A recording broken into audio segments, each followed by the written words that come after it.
Wild card ಎಂಟ್ರಿಲಿ ಮತ್ತೆ ಗಿಲ್ಲಿ ಬರಬಹುದಾ? ನಂಗೆ ಗೊತ್ತು, ನೀವೆಲ್ಲರೂ ಬರಲೇಬೇಕು ಅಂತ ಹೇಳ್ತೀರ. ಎಸ್, ಹಾಗೇನಾದರೂ ನಿಮ್ಮ ಅನಿಸಿಕೆ ಆಗಿದ್ದರೆ ನನ್ನ ಕಮೆಂಟ್ ಬಾಕ್ಸ್ನಲ್ಲಿ ಕಮೆಂಟ್ ಮಾಡಿ ತಿಳಿಸಬಹುದು. ಹಾಗೆ welcome back my just talk YouTube channel. ಎಲ್ಲರಿಗೂ ನನ್ನ ಯೂಟ್ಯೂಬ್ ಚಾನಲ್ಗೆ ಸ್ವಾಗತವನ್ನು ಕೋರ್ತಾ, ಎಲ್ಲರೂ ಚೆನ್ನಾಗಿದ್ದೀರಾ ಅಂತ ಭಾವಿಸಿದ್ದೀನಿ. ನಾನು ಕೂಡ ತುಂಬ ಚೆನ್ನಾಗಿದ್ದೀನಿ. ನನ್ನ ಈ ಒಂದು ಚಾನಲ್ಗೆ ನಿಮ್ಮೆಲ್ಲರ ಸಪೋರ್ಟ್ ಇರಲಿ ಅಂತ ಕೇಳ್ಕೊಳ್ತೀನಿ. ಪ್ಲೀಸ್ ನನ್ನ ಚಾನಲ್ನ ಸಬ್ಸ್ಕ್ರೈಬ್ ಮಾಡ್ಕೊಳ್ಳಿ, ಲೈಕ್ ಮಾಡಿ, ಶೇರ್ ಮಾಡಿ, ಕಮೆಂಟ್ಸ್ಗಳನ್ನು ಕೂಡ ಮಾಡಿ ಅಂತ ಹೇಳ್ತಾ, ಇವತ್ತಿನ ನನ್ನ ಈ ಒಂದು ವಿಡಿಯೋ ಎಲ್ಲರೂ ಇಷ್ಟಪಡ್ತಿರೋ ಹಾಗೆ, ಎಲ್ಲರೂ ಆಸೆ ಪಡ್ತಿರೋ ಹಾಗೆ ಇವರು ಬರಬೇಕು ವೈಲ್ಡ್ ಕಾರ್ಡ್ ಎಂಟ್ರಿ ಮೂಲಕ ಅನ್ನೋ ಒಂದು ಏನು ಕ್ಯೂರಿಯಾಸಿಟಿಯನ್ನು ಬಿಲ್ಡ್ ಮಾಡ್ಕೊಳ್ತಾ ಇದ್ದೀರೋ ಅದರ ಬಗ್ಗೆ ನನ್ನ ಇವತ್ತಿನ ಈ ಒಂದು ವಿಡಿಯೋ ಆಗಿರುತ್ತೆ. ಎಲ್ರಿಗೂ ಇಷ್ಟ ಆಗಬಹುದು ಅಂತ ಅಂದ್ಕೊಂಡಿದ್ದೀನಿ. ಬಿಗ್ ಬಾಸ್ ಅನ್ನೋ ಹೆಸರಿನ ಪಕ್ಕದಲ್ಲಿ ಒಂದು ಹೆಸರು ಬರುತ್ತೆ. ಯಾರ್ದಪ್ಪ ಅಂದರೆ ಅದು ಬಿಗ್ ಬಾಸ್ ಸ್ಪರ್ಧಿ, ಅಚ್ಚುಮೆಚ್ಚಿನ ಸ್ಪರ್ಧಿ, ಹಾಗೆ ಜನರನ್ನು ಆಕರ್ಷಿಸಿದಂತಹ ಸ್ಪರ್ಧಿ ಗಿಲ್ಲಿ ನಟ. ಎಸ್, ಬಿಗ್ ಬಾಸ್ನ ಒಂದು ಮಟ್ಟಕ್ಕೆ ತೆಗೆದುಕೊಂಡು ಹೋಗಿರ್ಬೋದಾಗಿರ್ಬೋದು, ಅಥವಾ ಒಂದು ಅದರ ಲೆವೆಲನ್ನೇ ಇನ್ನಷ್ಟು ಹೆಚ್ಚು ನೋಡುಗರನ್ನು ಕ್ರಿಯೇಟ್ ಮಾಡಿರೋದು ಇಲ್ಲಿ ಗಿಲ್ಲಿ ಅಂತಲೇ ಹೇಳಬಹುದು. ಅದು ಒಂದು ದೊಡ್ಡ ಪ್ಲ್ಯಾಟ್ಫಾರ್ಮ್ ಆಗಿದ್ದರೂ ಸಹಿತ ಅದನ್ನು ಆಕರ್ಷಿಸೋಕೆ, ಅದನ್ನು ಜನರು ಕೂತು ನೋಡಬೇಕು ಅಂತ ಅಂದರೆ ಅಲ್ಲಿ ಬರುವ ಸ್ಪರ್ಧಿಗಳು ಮೇನ್ ರೀಸನ್ ಆಗಿರ್ತಾರೆ ಅಂತಲೇ ಹೇಳಬಹುದು. ಅಂತಹ ಒಬ್ಬ ಮೇರು ಸ್ಪರ್ಧಿ, ಒಳ್ಳೆಯ ಆಟಗಾರ, ಒಳ್ಳೆಯ ಯೋಚನೆಕಾರ, ಒಳ್ಳೆಯ ಕಾಮಿಡಿಯನ್, ಒಳ್ಳೆಯ ಎಂಟರ್ಟೈನರ್, ಒಳ್ಳೆಯ ಮನಸ್ಸಿನ ಹುಡುಗ ಅಂತಲೂ ಕೂಡ ಹೇಳ್ಬೋದು, ಅದು ಗಿಲ್ಲಿ. ಎಸ್, ಹೌದಾಗಿದ್ದರೆ ನನ್ನ ಕಮೆಂಟ್ನಲ್ಲಿ ನೀವು ಕಮೆಂಟ್ ಬಾಕ್ಸ್ ಮಾಡಿ ತಿಳಿಸಬಹುದು. ಬಿಗ್ ಬಾಸ್ನಲ್ಲಿ ಹಲವಾರು ಸೀಸನ್ಗಳಲ್ಲಿ ವೈಲ್ಡ್ ಕಾರ್ಡ್ ಎಂಟ್ರಿಗಳ ಮೂಲಕ ಹಳೆಯ ಸ್ಪರ್ಧಿಗಳು ಬಂದಿರೋದನ್ನು ನಾವು ನೋಡಿದ್ದೀವಿ. ಅದೇ ರೀತಿ ಸಖತ್ ಎಂಟರ್ಟೈನ್ಮೆಂಟ್ಗಳನ್ನು ಕೊಟ್ಟಂತಹ ಸ್ಪರ್ಧಿಗಳನ್ನು ವೈಲ್ಡ್ ಕಾರ್ಡ್ ಎಂಟ್ರಿಗಳ ಮೂಲಕ ಮತ್ತೆ ಬಿಗ್ ಬಾಸ್ಗೆ ಕರೆದುಕೊಂಡಿರೋದನ್ನು ನೋಡಿರ್ತೀವಿ. ಹಲವಾರು ದಿನಗಳ ಕಾಲ ಆ ವ್ಯಕ್ತಿಗಳು ಅಲ್ಲಿ ಉಳ್ಕೊಂಡಿರೋದನ್ನು ನಾವು ನೋಡಿದ್ದೀವಿ. ಗ್ರ್ಯಾಂಡ್ ಫಿನಾಲೆವರೆಗೂ ವೈಲ್ಡ್ ಕಾರ್ಡ್ ಎಂಟ್ರಿಯಿಂದ ಬಂದಂತಹ ಸ್ಪರ್ಧಿಗಳು ಇರೋದನ್ನು ಕೂಡ ನಾವು ನೋಡಿದ್ದೀವಿ.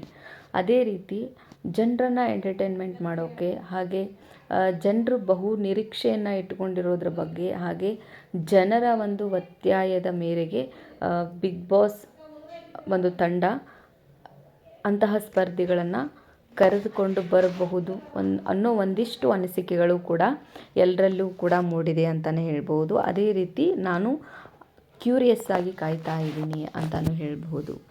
ಬಿಗ್ ಬಾಸ್ ಮನೆಯಲ್ಲಿ ಇದಾಗಲೇ ಕಪ್ಪನ್ನು ಹೊಡ್ಕೊಂಡು ಹೋದಂತಹ ಗಿಲ್ಲಿ ಕಪ್ಪನ್ನಷ್ಟೇ ಅಲ್ಲ, ಕರ್ನಾಟಕದ ಜನರ ಮನಸ್ಸನ್ನು ಕೂಡ ಹೊಡ್ಕೊಂಡು ಹೋಗಿದ್ದಾನೆ ಅಂತಲೂ ಹೇಳಬಹುದು. ಈಗಲೂ ಕೂಡ ರಾರಾಜಿಸ್ತಾ ಇದ್ದಾರೆ. ಅಷ್ಟು ಪ್ರೀತಿಯನ್ನು ಕೊಟ್ಟಿದ್ದಾರೆ ಕರ್ನಾಟಕದ ಜನ. ಯಾವುದೇ ಒಬ್ಬ ವ್ಯಕ್ತಿ, ಒಳ್ಳೆಯ ಪ್ರತಿಭೆ, ಒಳ್ಳೆಯ ಮನಸ್ಸಿರುವಂತಹ ವ್ಯಕ್ತಿಗಳನ್ನು ಕರ್ನಾಟಕದ ಜನ ಯಾವತ್ತೂ ಕೈ ಬಿಡಲ್ಲ ಅನ್ನೋದಕ್ಕೆ ಗಿಲ್ಲಿ ನಟ ಒಂದು ಅತ್ಯುತ್ತಮ ಒಳ್ಳೆಯ ಉದಾಹರಣೆ ಅಂತ ಹೇಳಿದರೆ ತಪ್ಪಾಗಲಿಕ್ಕಿಲ್ಲ ಅಂತ ನಾನು ಅಂದ್ಕೊಳ್ತೀನಿ. ಅಂತಹ ಸ್ಪರ್ಧಿಗಳನ್ನು ಮತ್ತೆ ಮತ್ತೆ ಎಂಟರ್ಟೈನ್ಮೆಂಟ್ ಮಾಡುವಂತಹ ರಿಯಾಲಿಟಿ ಶೋಸ್ಗಳಲ್ಲಿ ನೋಡಬೇಕು ಅಂತ ಕಾಯ್ತಾ ಇರೋ ಜನಗಳು ತುಂಬ ಇರ್ತಾರೆ. ಅದರಲ್ಲಿ ನಾನು ಕೂಡ ಒಬ್ಬಳು. ನಿಮಗೂ ಆ ಥರ ಅನಿಸಿದ್ರೆ, ನಿಮಗೂ ಆ ಥರ ಆಸೆಗಳಿದ್ದರೆ ನನ್ನ ಕಮೆಂಟ್ ಬಾಕ್ಸ್ನಲ್ಲಿ ಕಮೆಂಟ್ ಮಾಡಿ ತಿಳಿಸಿ.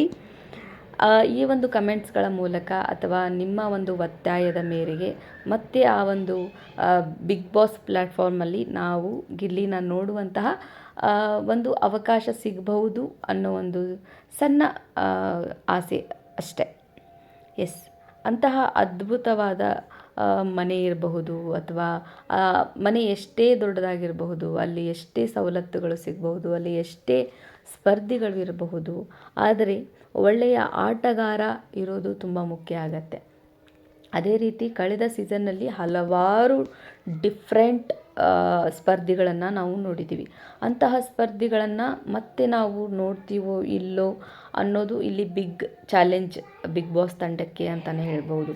ರಕ್ಷಿತಾ ಅವರಾಗಿರಬಹುದು, ಅಶ್ವಿನಿ ಗೌಡ ಆಗಿರಬಹುದು, ಜಾಹ್ನವಿ ಅವರಾಗಿರಬಹುದು, ಗಿಲ್ಲಿ ಅವರಾಗಿರಬಹುದು, ಒಬ್ಬೊಬ್ಬರೂ ಕೂಡ ಅದ್ಭುತ ಪ್ರತಿಭೆಗಳೇ ಅಂತ ಹೇಳ್ಬೋದು. ಈ ಒಂದು ಬಿಗ್ ಬಾಸ್ ಶೋನಲ್ಲಿ ನಾವು ಮತ್ತೆ ಹಳೆಯ ಕಂಟೆಸ್ಟೆಂಟ್ಗಳನ್ನು ಕೂಡ ನೋಡಿದ್ದೀವಿ, ಅವರ ಒಂದು ಆಟವನ್ನು ಕೂಡ ನೋಡಿದ್ದೀವಿ.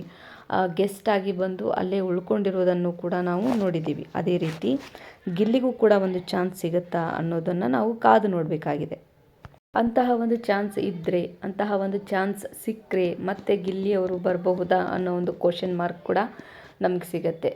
ಆಬ್ವಿಯಸ್ಲಿ ಟ್ರೋಫಿಯನ್ನು ಗೆಲ್ಲೋಕೆ ಜನರನ್ನು ಮನಸ್ಸನ್ನು ಗೆದ್ದಿರುವಂತಹ ಗಿಲ್ಲಿಯವರು, ಜನರು ಅವರ ಕೈ ಬಿಟ್ಟಿಲ್ಲ.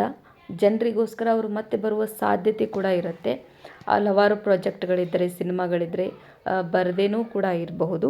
ಆದರೆ ಎಲ್ಲರ ಆಶಯ ಬರಬೇಕು ಮತ್ತೆ ಆ ಒಂದು ಎಂಟರ್ಟೈನ್ಮೆಂಟನ್ನು, ಆ ಒಂದು ಹಳ್ಳಿಯ ಸೊಗಡನ್ನು, ಆ ಒಂದು ನೈಜ ಒಂದು ಸ್ವಭಾವವನ್ನು, ಅಂತಹ ಒಂದು ಅಟ್ಮಾಸ್ಫಿಯರ್ ಕಟ್ಕೊಟ್ಟಂತಹ ಗಿಲ್ಲಿ ಮತ್ತೆ ಆ ಬಿಗ್ ಬಾಸ್ಗೆ ಬೇಕು ಅನ್ನೋ ಒಂದಿಷ್ಟು ಮನಸ್ಸುಗಳಿಗೆ ಆ ಗಿಲ್ಲಿಯವರು ಏನು ಉಣಬಳಿಸ್ತಾರೆ ಅನ್ನೋದು ಕೂಡ ತುಂಬ ಮುಖ್ಯ ಆಗುತ್ತೆ.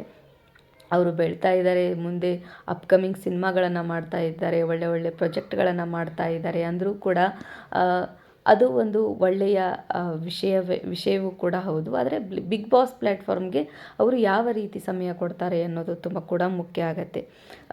ಅಷ್ಟಕ್ಕೂ ವೈಲ್ಡ್ ಕಾರ್ಡ್ ಎಂಟ್ರಿ ಇದೆಯಾ ಅನ್ನೋದು ಕೂಡ ಇಲ್ಲಿ ಬಿಗ್ ಬಾಸ್ ತಂಡಕ್ಕೆ ಬಿಟ್ಟಿರೋದು. ಅದರ ಬಗ್ಗೆ ಇವತ್ತಿನ ನನ್ನ ಈ ಒಂದು ವಿಡಿಯೋ ಆಗಿತ್ತು. ಬಿಗ್ ಬಾಸ್ಗೆ ಮತ್ತೆ ಗಿಲ್ಲಿ ಬರಬೇಕು, ಮತ್ತು ಅವರ ಆಟವನ್ನು ಆಡಬೇಕು, ಆ ಒಂದು ಆಟವನ್ನು ನಾವು ನೋಡಬೇಕು ಅನ್ನೋ ಆಸೆ ನಿಮಗೇನಾದರೂ ಇದ್ದರೆ ನನ್ನ ಕಮೆಂಟ್ ಬಾಕ್ಸ್ನಲ್ಲಿ ಕಮೆಂಟ್ ಮಾಡಿ ತಿಳಿಸಿ ಅಂತ ಹೇಳ್ತಾ ಇವತ್ತಿನ ಈ ಒಂದು ಅದ್ಭುತ ವಿಡಿಯೋನ ಮುಗಿಸ್ತಾ ಇದ್ದೀನಿ. ಯಾರಿಗೆಲ್ಲ ಈ ಒಂದು ವಿಡಿಯೋ ಇಷ್ಟ ಆಯಿತು ಪ್ಲೀಸ್ ಲೈಕ್ ಮಾಡಿ, ಶೇರ್ ಮಾಡಿ, ಕಮೆಂಟ್ ಮಾಡಿ, ಹಾಗೆ ಸಬ್ಸ್ಕ್ರೈಬ್ ಮಾಡೋದಂತ ಮರೆಯೋಕ್ಕೆ ಹೋಗಬೇಡಿ. ಇನ್ನೂ ಒಳ್ಳೆಯ ಒಂದು ವಿಡಿಯೋಸ್ಗಳನ್ನು ನಿಮಗೋಸ್ಕರ ನಾನು ಮಾಡಿ ಹಾಕ್ತೀನಿ. ಒಳ್ಳೆಯ ಇನ್ಫಾರ್ಮೇಷನ್ಸ್ಗಳನ್ನು, ಜನರ ತಲೆಯಲ್ಲಿರುವಂತಹ ವಿಚಾರಗಳನ್ನು ನಾನು ತಿಳಿಸೋಕ್ಕೆ ಇಷ್ಟಪಡ್ತೀನಿ ಅಂತ ಹೇಳ್ತಾ ಪ್ಲೀಸ್ ಸಪೋರ್ಟ್ ಮಾಡಿ ಅಂತ ಹೇಳ್ತಾ ಇವತ್ತಿನ ಈ ಒಂದು ವಿಡಿಯೋನ ಮುಗಿಸ್ತಾ ಇದ್ದೀನಿ. ನಿಮ್ಮ ಬ್ಲೆಸ್ಸಿಂಗ್ ನನ್ನ ಮೇಲೆ ಇರಲಿ ಅಂತ ಹೇಳ್ತಾ thank you so much for seeing this video. Thank you so much.